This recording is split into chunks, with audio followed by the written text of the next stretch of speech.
साथियों नमस्कार, मैं हूं मनोज प्रियदर्शी। तनिष्क ने इस फेस्टिव सीजन के लिए जो विज्ञापन जारी किया था उस पर बड़ा बखेड़ा खड़ा हो गया है। ये तो आप सब जानते ही हैं। तनिष्क ने इस विज्ञापन के लिए माफ़ी भी मांग ली है, लेकिन अपने माफ़ीनामा में उन्होंने जिस तरह के शब्दों का इस्तेमाल किया है उससे फिर से नया विवाद खड़ा हो गया है और हिंदू इससे आक्रोशित हैं। ट्विटर पर तनिष्क के बहिष्कार की मुहिम अब भी जारी है और तनिष्क के खिलाफ कई सारे कमेंट्स आ रहे हैं। एक तरह से तनिष्क ने हिंदुओं को कट्टर बताने की कोशिश की है। आखिर तनिष्क ने ऐसा क्या कर दिया है और वास्तव में कट्टरता क्या होती है, इस वीडियो में मैं आपको बताऊंगा। इसे अंत तक ज़रूर देखें। एक आपको जानकारी भी दे दूं कि साथियों, तनिष्क के विज्ञापन के खिलाफ बनाए गए मेरे एक वीडियो से तनिष्क इतना आक्रोशित हो गया कि उसने मुझे कॉपीराइट स्ट्राइक भेज दिया और यूट्यूब से मिलकर उसने मेरे वीडियो को हटा दिया है। इसलिए आप सबसे मेरा आग्रह है कि इस चैनल को ज़्यादा से ज़्यादा सब्सक्राइब करें और वीडियो को ज़्यादा से ज़्यादा शेयर करें।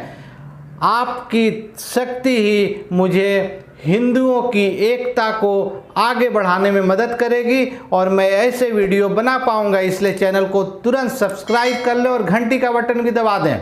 तनिष्क के इस विज्ञापन को लव जिहाद को बढ़ावा देने वाला बताया गया। तनिष्क का ये फर्जी सेकुलरिज्म तक कहा गया। लोगों ने ऐसी एकता दिखाई, हिंदुओं ने इतना ज़बरदस्त आक्रोश व्यक्त किया कि 152 साल पुरानी टाटा कंपनी घबरा गई और अंततः तनिष्क को अपना विज्ञापन वापस लेना पड़ा।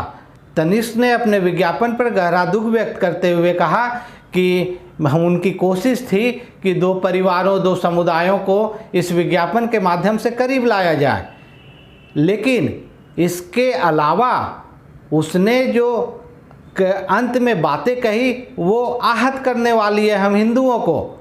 तनिष्क ने कहा, अनजाने में हुई इस गलती के लिए हम गहरा दुख प्रकट करते हैं और देश की जनता की भावनाओं का आदर करने के साथ हम अपने कर्मचारियों, भागीदारों और स्टोर कर्मचारियों की सुरक्षा को ध्यान में रखते हुए इस विज्ञापन को वापस ले रहे हैं। आप गौर करें, तनिष्क ने लिखा कि अपने कर्मचारियों और बाकी लोगों की सुरक्षा को ध्यान में रखते हुए वो विज्ञापन वापस ले रहे हैं।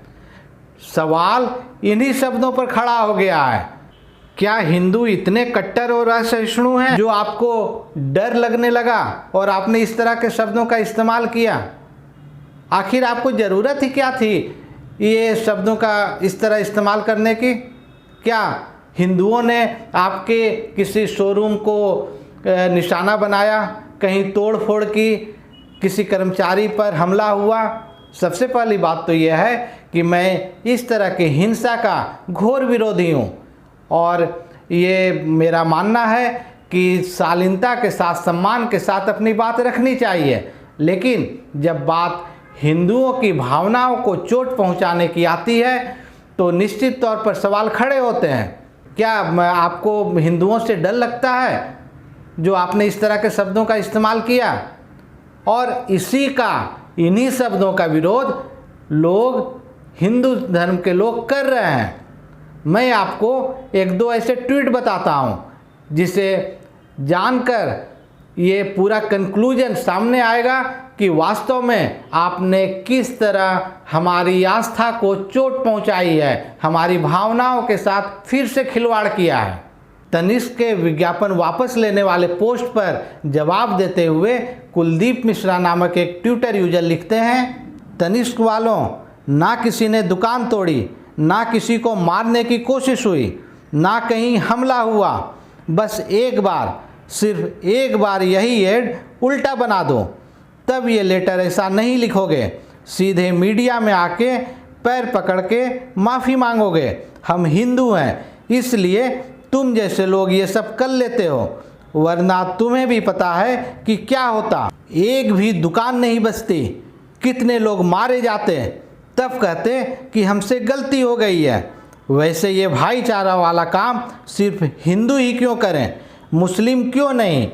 एक एड वैसा भी बनाओ, हम सपोर्ट करेंगे, लेकिन तुम्हें तो एजेंडा चलाना है, दुकान नहीं। इस तरह के कई ट्वीट सोशल मीडिया पर भरे पड़े हैं, लेकिन मैंने इस ट्वीट का हवाला सिर्फ इसलिए दिया कि इससे आप समझ सकें कि तनिष्क के इस खेद व्यक्त और दुख व्यक्त करने वाले शब्दों से किस तरह हिंदुओं की भावनाएं फिर से आहत हुई हैं। क्या आप इसी विज्ञापन को उल्टा बना सकते हैं? मतलब मुस्लिम लड़की को हिंदू परिवार में बहू के रूप में दिखा सकते हैं? आप नहीं बनाएंगे, क्योंकि ये आपका फर्जी सेकुलरिज्म है। तनिष्क पर बनाए मेरे दूसरे वीडियो पर एक मुस्लिम युवक ने कमेंट किया। उसने लिखा कि हम हिंदू लड़की इसलिए लेकर आते हैं क्योंकि वो संस्कारवान होती हैं। इसका क्या मतलब है? आप अपने घराने के, अपने परिवार की लड़कियों को संस्कारवान बनाइए। हम लोगों ने क्या आपका ठेका ले रखा है? कट्टरता क्या होती है तनिष्क वालों, मैं बताता हूँ आपको। और मेरा हिंदू भाइयों से अनुरोध है कि ये वीडियो अपने उन लोगों को, तनिष्क वालों और बाकी लोगों को आप भेजें और बताएं कि वास्तव में हिंदू कितने सहिष्णु होते हैं। इसी महीने की 2 घटनाओं का मैं जिक्र करूंगा।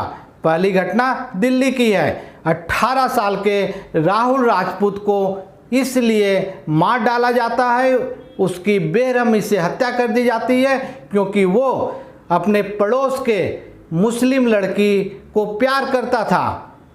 राहुल अपने माता पिता की इकलौती संतान था। अब दूसरा उदाहरण मैं आपको देता हूँ, लखनऊ की है। 2-3 दिन पहले विधानसभा के सामने एक हिंदू महिला ने खुद पर केरोसिन डालकर आग लगा ली। उसके पहले पति जो हिंदू थे उससे तलाक हो चुका था और उसके बाद एक मुस्लिम व्यक्ति ने उससे शादी की और शादी करने के बाद उसने उसका धर्म परिवर्तन करवा दिया, मुस्लिम नाम भी रख दिया और उसके बाद वो सऊदी अरब चला गया। अपने माँ बाप के पास उसे छोड़ दिया। माँ बाप ने इस कदर उसे प्रताड़ित किया कि उस महिला को आत्मदाह के लिए मजबूर होना पड़ा। ये होती है कट्टरता। और एक और उदाहरण मैं देता हूँ। आपको याद होगा 2016 की बात है, फ्रांस के एक मैगजीन ने पैगंबर मोहम्मद का कार्टून छाप दिया था। इस कार्टून से मुस्लिम समुदाय के लोग इतने भड़क गए कि उन्होंने दुनिया भर में गदर मचा दिया, तोड़ फोड़ कर दी। भारत में भी ज़बरदस्त उस कार्टून को लेकर विरोध प्रदर्शन किए गए। मैं पत्रकार हूँ, उस वक्त इंदौर में एक प्रतिष्ठित समाचार पत्र में था। उस अखबार के भोपाल ऑफिस में भी भारी मुस्लिमों की भारी भीड़ जमा हो गई और नारेबाजी हुई। वो तो पुलिस को बुलाना पड़ा और पुलिस ने हालात को काबू में किया। ये होती है कट्टरता। फ्रांस में कार्टून छपता है और हंगामा आप लोग गदर भारत में मचाते हो और आप अपने शब्दों से ये जताने की कोशिश करते हो कि हिंदू असहिष्णु होते हैं। ये तो बहुत ही गंभीर बात है और हिंदुओं की भावनाओं को जो भी आहत करेगा, चाहे वो शब्दों के रूप में हो, विज्ञापन के रूप में हो, फिल्मों के रूप में हो, मैं उसका पुरजोर विरोध करूंगा। साथियों, आपसे पुनः आग्रह है कि इस चैनल को ज़्यादा से ज़्यादा सब्सक्राइब कर मुझे सपोर्ट करें ताकि मैं ऐसे वीडियो लगातार बनाता रहूं और ऐसे लोगों को मुंह तोड़ जवाब देता रहूं। अगले वीडियो में आपसे फिर मिलेंगे, तब तक के लिए धन्यवाद। जय हिंद, जय भारत।